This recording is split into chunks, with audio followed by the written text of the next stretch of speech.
Eis aí, abençoados, o tema do nosso estudo nesta manhã: a graça e o acesso a Deus. A graça e o acesso a Deus. Nosso versículo inicial se encontra em Hebreus capítulo 10, versículos 19 e 20. São dois versículos, vamos ler de uma vez os dois, na abertura desse estudo. Antes da leitura desses versículos, eu quero me dirigir aos abençoados que estão pela gravação no YouTube. Amado, você que está pela gravação, você que é novo aí no nosso canal, seja muito bem-vindo. Eu quero convidar você a se inscrever em nosso canal aqui no YouTube. Embaixo do vídeo no YouTube tem um botãozinho de se inscrever. Se inscreva, é gratuito, amado. Tá? E marca o sininho, porque o sininho vai informar a você no seu celular, no tablet, no seu computador, no seu navegador, enfim. Todas as vezes que nós postarmos algum conteúdo, você vai receber a notificação. Isso é importante para você sempre estar em contato, tá bom? Com a palavra da graça. Então, se você é novo no canal, seja muito bem-vindo, tá? E se inscreva. E você, amado, que nos assiste já há algum tempo e não se inscreveu ainda, amado, se inscreva, tá? Sabe por que eu falo isso? Porque no nosso canal existe uma boa parte, quase a metade das pessoas que assistem, elas não são inscritas ainda. Sendo que a inscrição é gratuita, amado. Então se inscreve aqui, marca o sininho, vem estar com a gente, em nome do Senhor Jesus, participando, recebendo, as nossas notificações. Futuramente teremos outros programas no YouTube. Então vale a pena você estar em contato com a graça, para você crescer em graça, em nome de Jesus, tá? E quero fazer um convite também a você que nos acompanha, que gosta do nosso trabalho. Se você quiser nos apoiar, sentir o desejo no coração de fazê-lo, embaixo do vídeo no YouTube, você vai encontrar muitos links com muitas informações do ministério, mensagens recomendadas. Tem muitos links bacanas aí. Um desses links é o Seja um Semeador. É só você clicar nesse link que você vai ver as informações de como você pode apoiar o nosso trabalho, tá? Vamos ler então Hebreus capítulo 10, versículos 19 e 20. Tendo, pois, irmãos, ousadia para entrar no santuário, pelo sangue de Jesus, pelo novo e vivo caminho que ele nos inaugurou pelo véu, isto é, pela sua carne. Louvado seja Deus. Igreja do Senhor Jesus Cristo, povo abençoado, mais do que vencedores, igreja sem ruga, sem mácula, abençoados com todas as bênçãos, povo santo de Deus, ungidos com o Espírito Santo, escolhidos desde antes da fundação do mundo.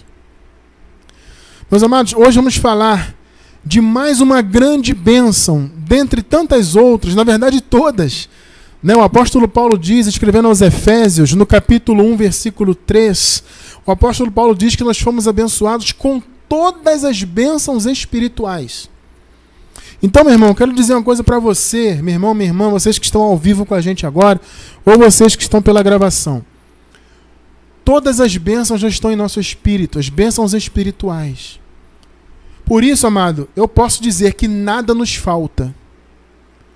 Alguém pode ficar, talvez, confuso e pensar assim, mas abençoado cristiano, me falta aqui, está me faltando um dinheiro para eu realizar um sonho, está me faltando uma situação aqui, uma circunstância. Amado, veja, eu não estou falando de coisas terrenas.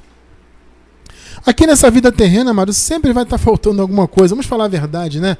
Sempre tem alguma coisa faltando aqui, outra ali. Isso faz parte da vida, isso faz parte até da nossa caminhada. Porque na vida nós estamos sempre buscando, preencher as lacunas, conquistar sonhos. Então isso faz parte do nosso desenvolvimento na vida. Sabe, quando eu falo que nada nos falta, é no sentido espiritual. Espiritualmente nós estamos plenos, completos. Aquele salmo, que o salmista, aquele salmo maravilhoso, que o salmista escreveu, o Salmo 23, muito conhecido, ele já está cumprido em nossas vidas. O primeiro versículo diz: o Senhor é o meu pastor, nada me faltará. Isso já é uma realidade. O Senhor é nosso pastor, nada nos falta. Agora nós podemos falar no presente, não é faltará, não, é nada nos falta. Tá? Porque o sistema religioso sempre jogou a visão dessa profecia, desse salmo profético, sempre jogou no sentido material da coisa, Nada nos faltará. Aí entra a teologia da prosperidade, né? Então, amado, nada pode te faltar. Você tem que fazer a campanha, você tem que pagar o preço, você tem que dar o seu tudo para que nada te falte. E faz isso, e faz aquilo. Sabe, eles colocam no âmbito material, né? A visão do sistema religioso é muito materialista. Eles só se veem abençoados se for no sentido material, né? Então, a palavra diz, olha, nada nos faltará. Então, meu irmão... Perdão, amados. Então, meu irmão, nada nos faltará. Se falta alguma coisa na tua vida, é porque você está em pecado. Né? É porque você não deu o seu tudo, é porque você não tem fé, é porque você não fez a campanha. Então eles ficam sempre jogando a culpa nas costas do povo, né? Então, abençoado, isso é uma visão muito errada.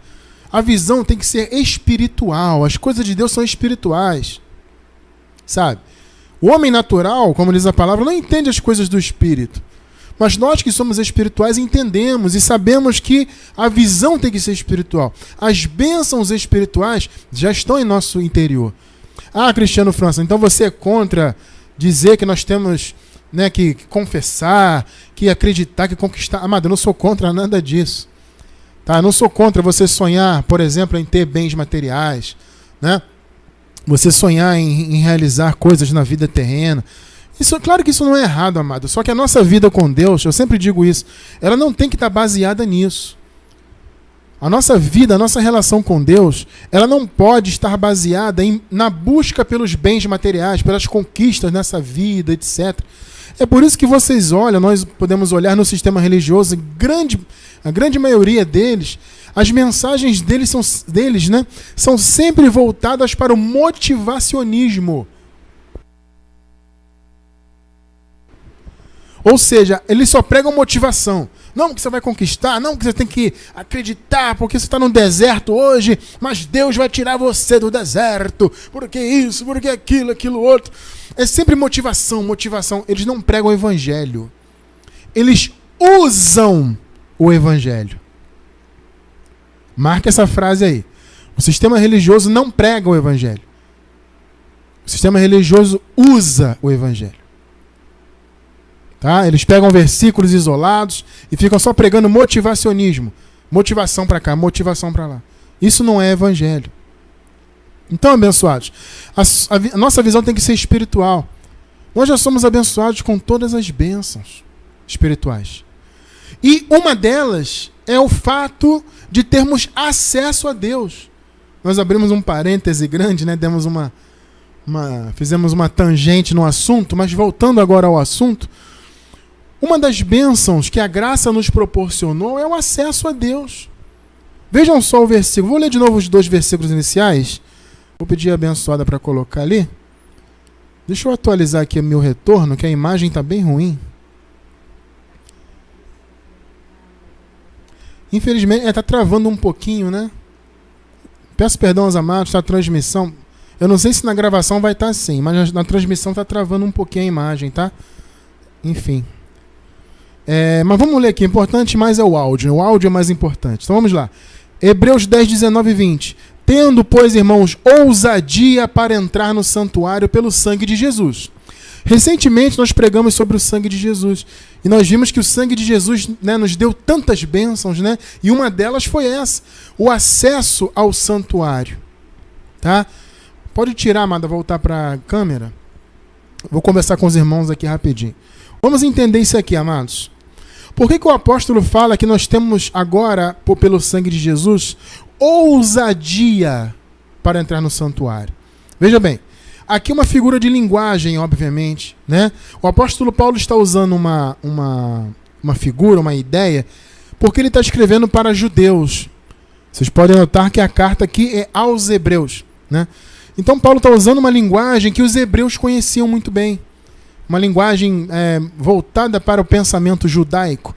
Toda a carta, aliás, aos hebreus, tem essa linguagem mais voltada para os símbolos da lei de Moisés. Paulo usa muito esses símbolos para fazer um paralelo da lei com a graça, de Cristo com Moisés. Né? Então é bem interessante. E aqui o Paulo usa a figura do templo de Jerusalém, que, né, estava de pé ainda. Estava em funcionamento na época em que essa carta fora escrita. Tá bom? Então, o templo, estava de pé naquela ocasião, estava funcionando, né? Ou seja, os dias eram oferecidos, os sacrifícios de animais, né? E o templo ele era formado basicamente do pátio do templo. Assim que as pessoas entravam dentro, né? Passavam os portões, né? Eles entravam no pátio. Havia um primeiro tabernáculo, onde eram oferecidos sacrifícios mais corriqueiros, e um segundo tabernáculo, um segundo espaço, onde apenas o sumo sacerdote poderia entrar. E eles entravam uma vez por ano nesse local, chamado Santo dos Santos, ou como está aqui no versículo, santuário. Né? Somente o sumo sacerdote tinha acesso. O sacerdote dos judeus podia entrar naquele espaço. Eles entravam uma vez por ano para oferecer um sacrifício, né, pelos pecados do povo. Primeiro eles ofereciam pelos pecados deles mesmos e depois pelos pecados do povo. Tá? Então, por isso que Paulo fala, agora não, nós temos ousadia. Por quê? Porque antes era... Mas isso aqui é figurativo, tá, gente? Não é que o povo entrava literalmente no templo. Não. Como eu falei, Paulo está usando uma linguagem que os judeus entendiam. Então ele falando, gente, agora nós temos ousadia para estar diante de Deus. O que Paulo está dizendo aqui? Antes, apenas o sumo sacerdote podia se achegar a Deus lá no santuário do templo. Somente ele poderia adentrar aquele espaço. Agora não, nós podemos entrar, a igreja, os eleitos têm acesso total a Deus. Então é como se vocês estivessem agora no santuário.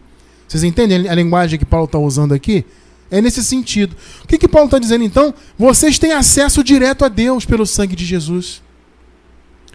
Vocês não precisam mais do templo de Jerusalém. Vocês não precisam mais da lei de Moisés intercedendo, estando entre vocês e Deus. Vocês não precisam mais, consequentemente, dos sacerdotes e do sumo sacerdote. Não, vocês têm acesso direto ao santuário. Vocês estão agora no Santo dos Santos, figurativamente falando. Ou seja, vocês estão diante do trono de Deus. Vocês podem falar e ter acesso direto ao Pai. Vamos continuar lendo então aqui. Primeira passagem. Então o sangue de Jesus inaugurou o quê? Pelo novo e vivo caminho. Está vendo? Novo e vivo caminho que ele nos inaugurou pelo véu, isto é, pela sua carne. Note que a carne de Jesus era um véu. Né? Muitos hoje, amados,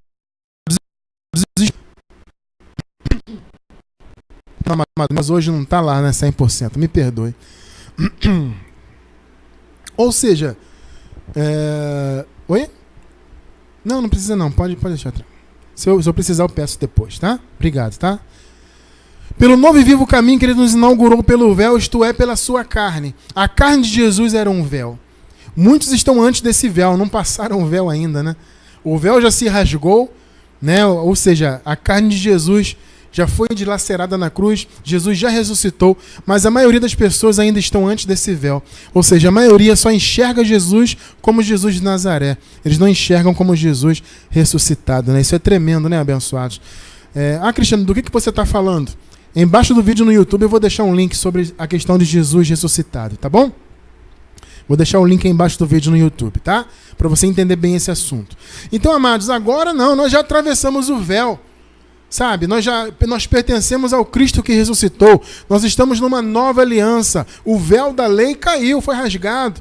Agora nós temos acesso ao Santo dos Santos. Ou seja, nós temos acesso direto a Deus. Então isso é uma grande bênção que a graça, que a nova aliança nos proporcionou, abençoados. Antes o povo estava, antes da cruz, o povo estava debaixo da lei, debaixo de maldição, debaixo do pecado. Então o povo estava distante de Deus. Havia um divórcio entre Deus e o seu povo. Havia uma inimizade, por assim dizer, entre Deus e a sua criação. Mas com a morte de Jesus Cristo e a sua consequente ressurreição, o céu e a terra foram reconciliados novamente. A criação e Deus foram reconciliados. Consequentemente, todos os eleitos, todos os escolhidos de todas as eras foram também reconciliados com Deus. Por isso, hoje nós vivemos em paz com Deus. Já veremos isso aqui na palavra, né? Então, amados, nós temos agora um novo caminho.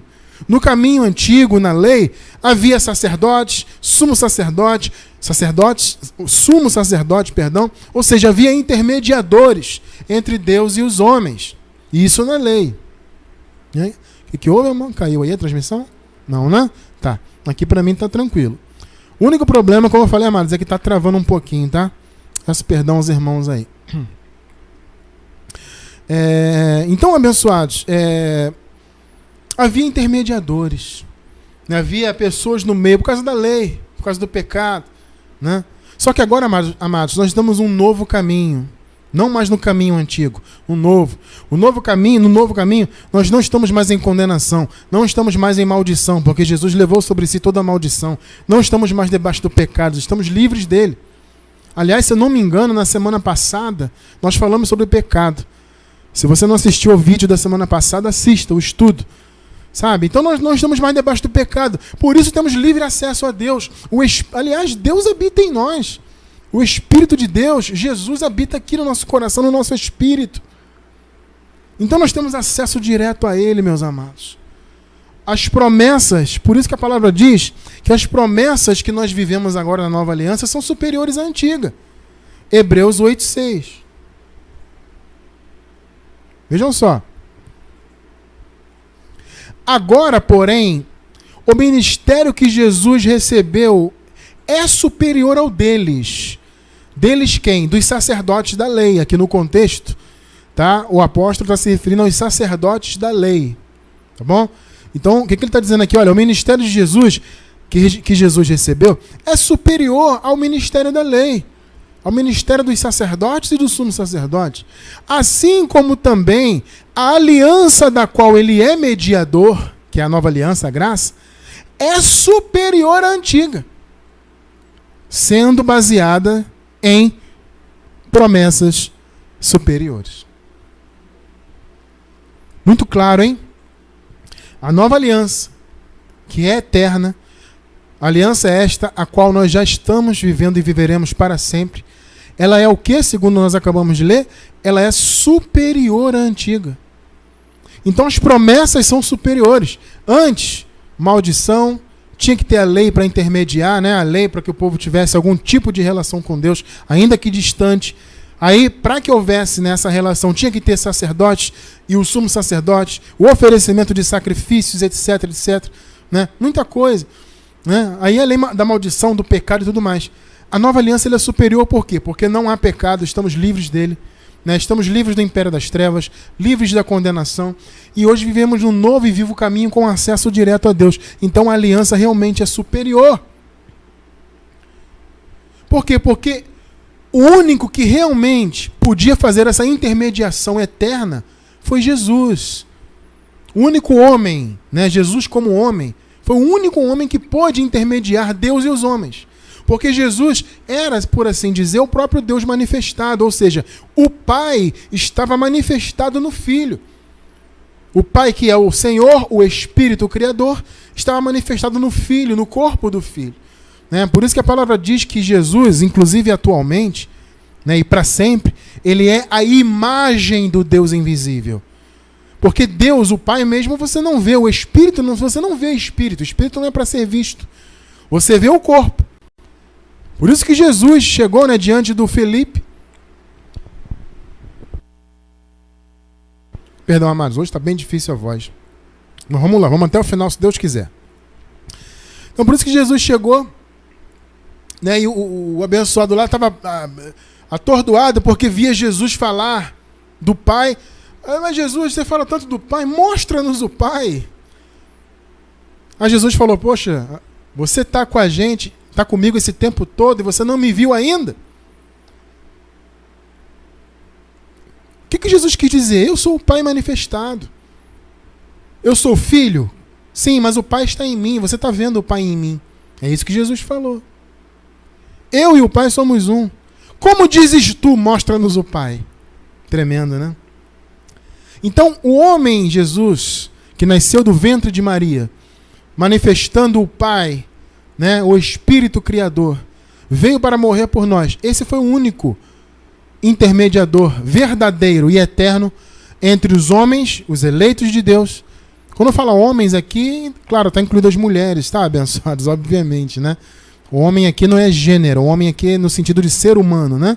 Então, entre o ser humano, obviamente os eleitos, os escolhidos, e Deus.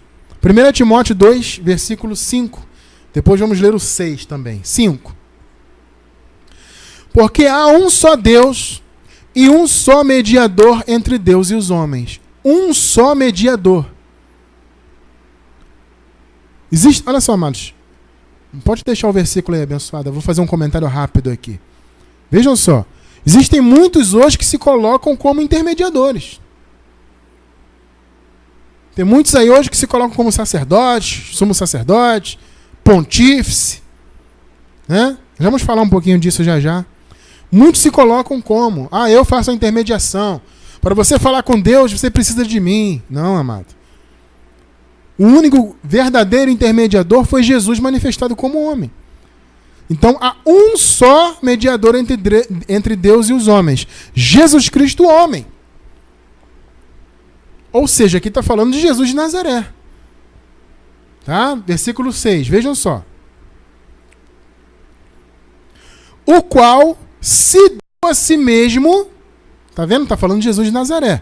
O qual se deu a si mesmo em preço de redenção por todos, para servir de testemunha ao seu tempo. O Senhor Jesus, ainda nos dias de sua carne, veio para cumprir a lei em nosso lugar. Ele a cumpriu, né, e principalmente se ofereceu, né, a si mesmo para morrer pelos pecados. Vocês compreendem isso? Ou seja, ele cumpriu a lei plenamente na cruz do Calvário e se tornou o único mediador entre Deus e os homens. Então, meus amados, não existem outros mediadores. Não existem outros pontífices. Né? A palavra pontífice significa construtor de pontes. Né?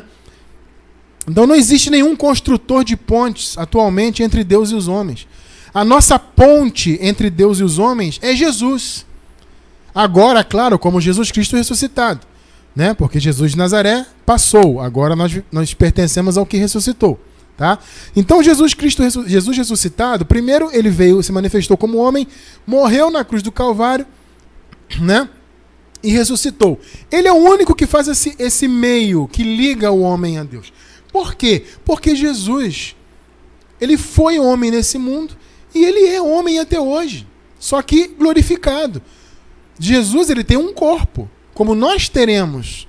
É a promessa de Deus, só que um corpo glorificado. Jesus teve um corpo como o nosso, como nós temos agora, mas ele ressuscitou e foi para o paraíso e foi glorificado. E agora ele é Cristo glorificado. E nós também seremos glorificados em nome de Jesus para a glória de Deus. Mas ele é homem e Deus.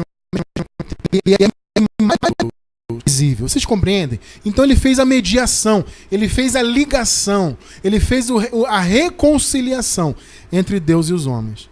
Tá? Então a palavra mediador no grego, ela vem do grego mesites. Ela significa árbitro, ou aquele que intervém para restaurar a paz entre as partes. Olha que palavra bacana, né? Então quando fala ele é mediador, é isso. É aquela pessoa que se coloca entre duas partes para restabelecer a paz. E eu pergunto para vocês, não foi exatamente o que Jesus fez? Ele, ao morrer e ressuscitar, ele restabeleceu a paz entre Deus e a criação, entre o Pai e a criação, entre o Senhor e os seus eleitos. Ele nos reconciliou. Então Jesus estabeleceu a paz entre nós. Por isso que hoje, amados, nós temos paz com Deus. Antes, né, de conhecer a graça, nós achávamos que nós não tínhamos paz. Eu achava que eu estava sempre em conflito com Deus. Por quê? Porque eu sempre me via debaixo do pecado. Por mais que eu me esforçasse, eu era um religioso muito esforçado. Por mais que eu me esforçasse como religioso, cumprisse os horários, fizesse os estudos, eu era professor de classe, com 15 para 16 anos, eu era professor de classe, amados. Ensinava uma classe grande na Igreja Batista e pregava já lá, né?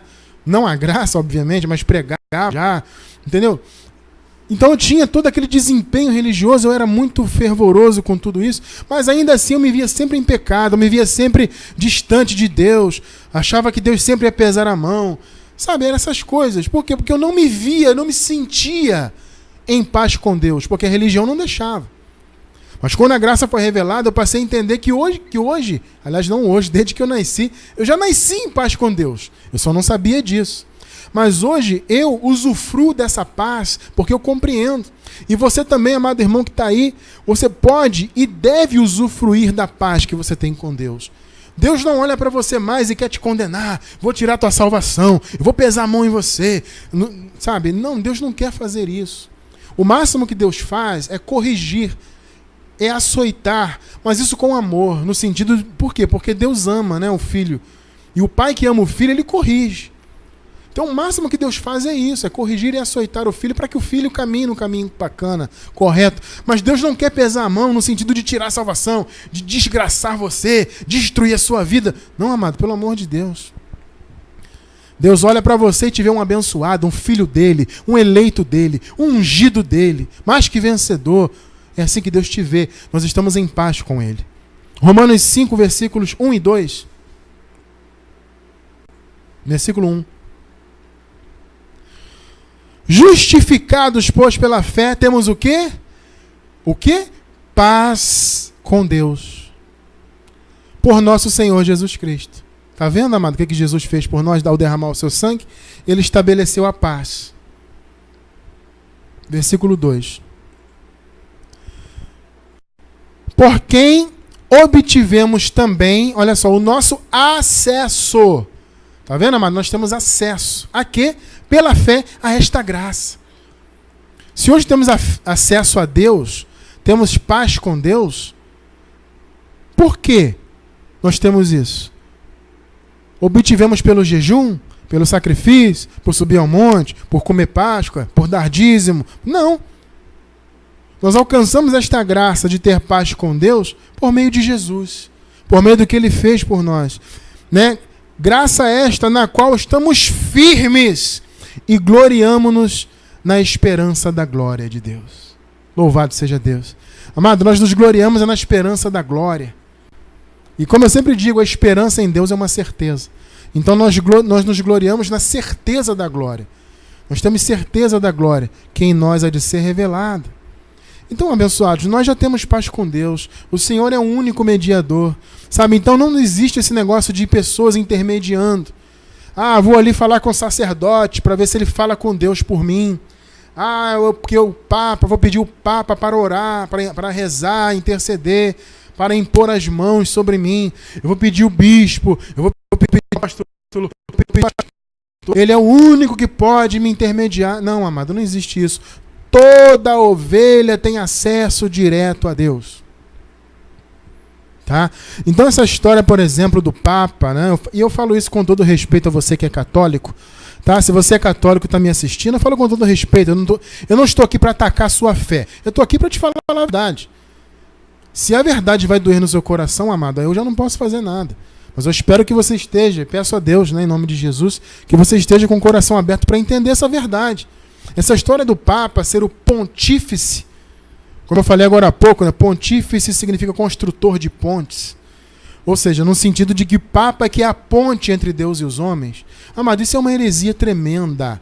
Não existe fundamento bíblico para isto.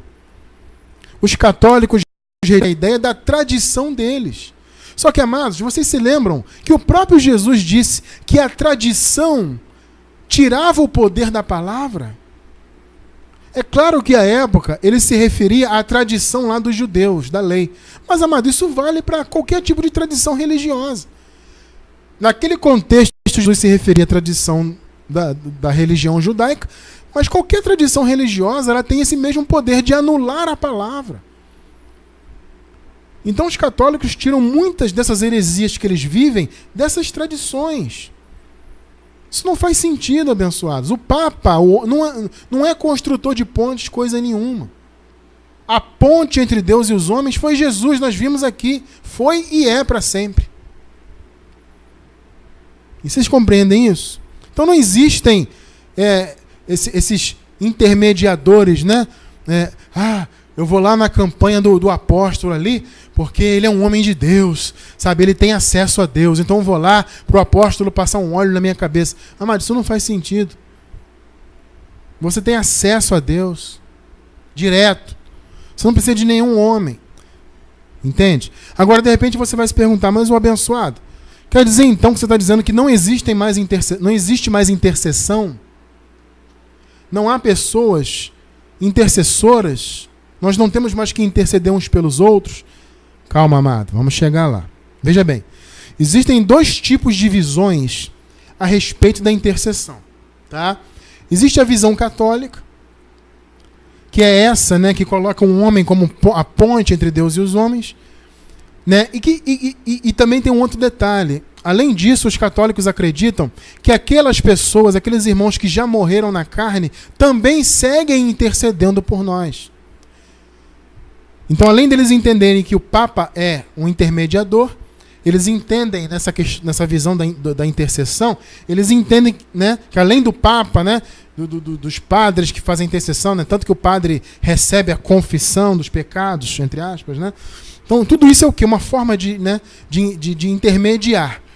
Eles entendem também que aqueles que morreram também continuam intermediando, né? Ou seja, intercedendo por nós depois de mortos.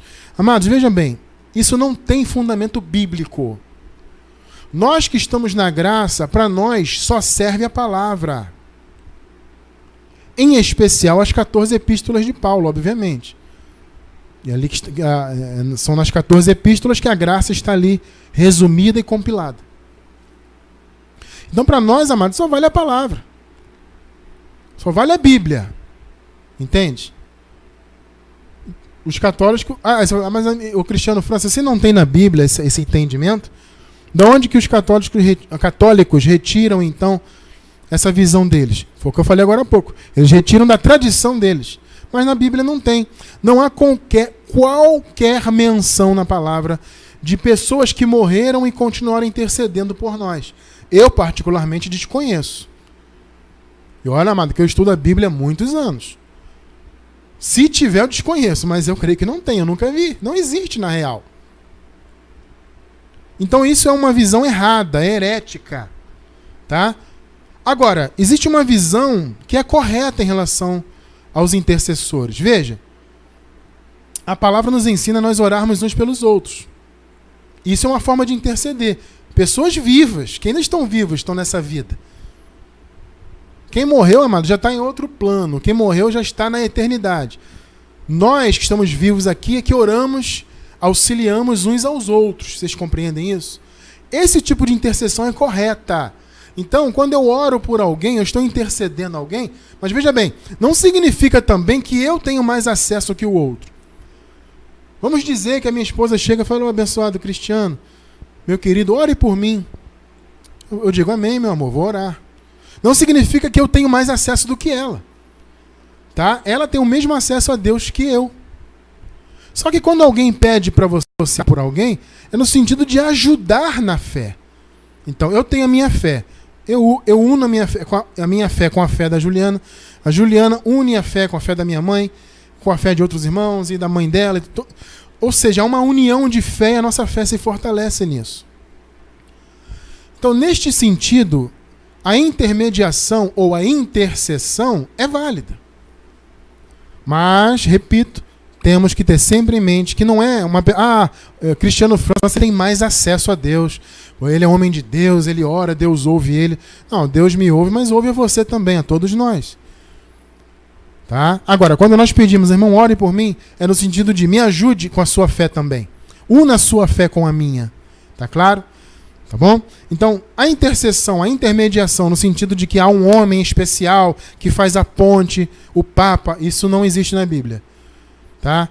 Pessoas que já morreram, mas eu vou aqui, né? Vou pedir ao São Pedro, que já morreu, vou pedir a Maria, que morreu, vou pedir ao meu parente que morreu para ele interceder por mim. Amado, isso não tem fundamento bíblico. Agora, você pedir para o seu irmão, tá? Que está em vida ainda, unir a fé dele com a sua e orar por você, isso é válido. Vamos comprovar biblicamente isto. Colossenses 1:9. Vamos ver. Por esta razão, nós também, desde o dia em que ouvimos, olha só, não cessamos de orar por vós. Aqui é Paulo dizendo que orava pela igreja. E de pedir que sejais cheios do conhecimento da sua vontade, em toda sabedoria e inteligência espiritual. Olha os pedidos de Paulo para a igreja, né? Que a igreja tivesse conhecimento da vontade de Deus, toda a sabedoria e inteligência espiritual. Então aqui é Paulo orando pela igreja. Agora vamos ver o contrário disso. 1 Tessalonicenses 5:25. Irmãos, orai por nós. Aí já é Paulo pedindo para a igreja orar por ele. Você vê que essa troca de fé, vamos dizer assim, né? Essa troca de, entre aspas, energia, né? De essa troca solidária de oração, isso é bíblico. Tá bom? Qualquer outra coisa fora disso é heresia, tá? E não significa, repito, que uma pessoa tenha mais acesso a Deus que a outra. Todos os eleitos de Deus têm o mesmo acesso. Então, amados, no meio do sistema religioso aí, muitos desses líderes se põem como essa ponte, não só o Papa, né? Mas muitos se põem como essa ponte entre as pessoas e Deus. Eles se colocam como a solução. Amados, no meio do sistema pentecostal, queridos, quantas vezes eu vi, não foram poucas não, foram muitas vezes, eu vi a liderança bater no peito e dizer: amado, faça campanha, eu vou estar aqui orando por você, eu vou impor as mãos na sua cabeça, porque eu passei a semana inteira de jejum. Eu fiz jejum todos os dias. O que ele está querendo dizer? Eu vou ser a solução para você, eu vou impor as mãos. Amados, quantas vezes eu vi isso? E as pessoas naquela inocência, né, por estarem ali enganadas pela religião, elas acreditavam: poxa, não vou faltar campanha hoje, estou precisando muito de uma cura, estou precisando muito de uma vitória, e o pastor jejuou, o pastor está poderoso. Isso não existe, amado. Tá? Você não tem que fazer corrente, campanha, você não tem que depender de homens. Ah, eu dependo aqui do irmão para colocar a mão na minha cabeça. Eu dependo aqui do bispo para passar um óleo, para jogar uma água benta em mim. Amado, você não precisa disso. Você tem acesso direto a Deus. Por isso que a palavra nos ensina que ao invés de você fazer corrente, campanha, depender de homens, você pedir a Deus. Nós temos uma mensagem que fala do ato de pedir. É muito interessante. Eu vou deixar embaixo do vídeo no YouTube também para vocês. Mas vejam só esse versículo aqui. Efésios 4:6. Esse versículo é um clássico também, né? Já lemos muitas vezes aqui. Então veja só o que a palavra ensina. Não andeis ansiosos por coisa alguma, antes em tudo sejam os vossos, o quê? Pedidos, sublinha aí, pedidos, conhecidos diante de Deus, pela oração e súplica com ações de graças. Olha só, qual é o meio? A oração, que é falar com Deus. E a súplica, amado, é a insistência, tá?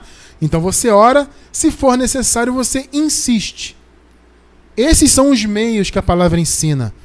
O Evangelho da Graça não ensina, o Evangelho genuíno da graça, amado, ele não ensina a fazer campanha, corrente, passar óleo, sacrificar e dar o seu tudo, campanha de Israel, e depende do padre, depende do pastor, depende do bispo, passa um óleo. Isso não é evangelho. O evangelho diz para você assim, ó, você tem acesso a Deus pelo novo e vivo caminho. Então você está querendo realizar ou resolver ou alcançar um sonho, o que quer que seja, você tem uma demanda desta vida terrena. Veja bem, na nossa vida espiritual já estamos completos, não precisamos de nada espiritualmente. Mas se nessa vida terrena material você tem uma demanda, então você tem um caminho. Ou você faz campanha, vive desesperado atrás de pastor, de padre, de bispo, ou você usa o seu acesso a Deus. Eu vou orar, eu vou pedir, eu vou suplicar. Veja só a promessa que há em Efésios. Efésios 3, versículos 20 e 21. Vejam 20. Aquele que é capaz de fazer infinitamente mais do que tudo o que pedimos ou pensamos, de acordo com o seu poder que atua em nós. Olha só, amado, o Senhor é capaz, Ele é poderoso para fazer infinitamente mais do que pedimos ou pensamos. Está vendo, amado? A importância de você usar o seu acesso a Deus? Versículo 21. A Ele seja a glória na igreja e em Cristo Jesus, por todas as gerações, para todo o sempre. Amém. Está vendo, amado? Quando você pede a Deus, é dele. A ele seja a glória. Quando você coloca um homem, um ser humano, sabe, como intermediador, como ponte entre você e Deus, e você se gloria em homens, porque o bispo, porque o padre, porque o pastor, porque o papa, ele vai impor as mãos, ele vai fazer, ele vai orar por mim. Quando você tem essa visão, amado, você não está gloriando a Deus, está glorificando os homens. Nós, em graça, não fazemos isto. Mas este alerta fica para você que está novo na graça. De repente você está assistindo, você é novo. Você ainda depende de campanhas, de sacrifício, de paga-preço. Amado, abandone isso em nome do Senhor Cristo. Você não precisa mais disso. Você pode pedir a Deus, porque você tem acesso direto a Ele. A graça te proporciona isso. Louvado seja Deus. Acesso direto a Deus. O máximo que você vai fazer, como eu falei, é pedir um irmão que ore com você, que te ajude em oração, que una a fé dele com a sua. Mas o acesso que esse irmão tem, você também tem, o mesmo acesso. Então use o seu acesso. E aí a glória vai ser sempre de Deus, eternamente, como nós acabamos de ler. Amém? Então, amados, para encerrar, eu quero ler aqui uma passagem maravilhosa, que nos ensina como chegar a Deus. Sabe como? É com inteira certeza de fé. Eu encerro com Hebreus capítulo 10, versículos do 19 ao 22. Vejam só que passagem linda, que ensinamento maravilhoso. 19 e 20. Mais uma vez nós lemos no início, vamos ler agora de novo, né? Tendo, pois, irmãos, ousadia para entrar no santuário, nós já explicamos isso no início, pelo sangue de Jesus, pelo novo e vivo caminho. Amado, esse novo e vivo caminho é a graça, é a nova aliança, que ele nos inaugurou pelo véu, isto é, pela sua carne. 21 e 22. E tendo um grande sacerdote sobre a casa de Deus, que é Jesus, né? Isso aqui é metafórico, tá? Como eu falei, Paulo está usando uma figura que os judeus entendiam, né? Então, para eles entenderem, Paulo dizia, olha, Jesus é sacerdote agora. Tá? Não que Jesus seja literalmente um sacerdote, tá, amados? Eu estou dizendo, deixando isso claro. Isso é uma figura para que os hebreus entendessem a mensagem. Tá? Então, Jesus, nessa figura, é o grande sacerdote. Ou seja, ele é o intermediador. Né? Então, tendo agora um grande sacerdote sobre a casa de Deus, em outras palavras, o que Paulo estava dizendo? Gente, não são mais homens. Judeus, hebreus, vocês não dependem mais dos sacerdotes e nem do sumo sacerdote que está lá oferecendo sacrifícios no templo. Vocês não precisam mais disso. Vocês têm Jesus agora. É isso que ele está dizendo. Agora veja como o que ele ensina no 22. Cheguemo-nos com verdadeiro coração. Isso, amado, é só na graça. Você tem um coração verdadeiro, né, em relação ao evangelho, um coração que tem a verdade nele, isso é só em graça. Cheguemo-nos com verdadeiro coração, com inteira certeza de fé. Louvado seja Deus. Tendo os corações purificados da má consciência, isso já aconteceu porque a má consciência vinha pela lei. Nós não estamos mais debaixo da lei. Então os nossos corações já foram purificados. E o corpo lavado com água limpa. Amém? Amém, abençoados? Queridos, essa água limpa não é a água do Rio Jordão, do Rio Guandu, do Rio Paraíba. Não é a água de rio, de mar, de nada, da piscina. É a palavra. O apóstolo Paulo nos ensina que o Senhor purificou a igreja com a lavagem da água pela palavra. Então a palavra, que é a água limpa, que purificou o nosso corpo. É um sentido figurado, tá, gente? Obviamente. Tá? Então, ou seja, chegue com a palavra na tua mente. É isso que ele está dizendo aqui. Com a sua mente purificada da má consciência, sem a lei, com o seu corpo lavado metaforicamente, ou seja, com a sua mente, com a palavra. Chegue com inteira certeza de fé. É assim que você tem que chegar, amado. Inteira certeza de fé. De que Deus, por meio de Cristo, já nos deu acesso completo a Ele. Aliás, a palavra diz que o Senhor é um Espírito conosco, né? Aquele que se une ao Senhor é um Espírito com Ele. Então, meus amados, nós somos um Espírito com Deus, temos paz com Deus e acesso direto a Ele, para pedir, para suplicar, mas também para agradecer, para louvá-lo, para engrandecê-lo. Nós temos acesso completo por meio da graça de Deus.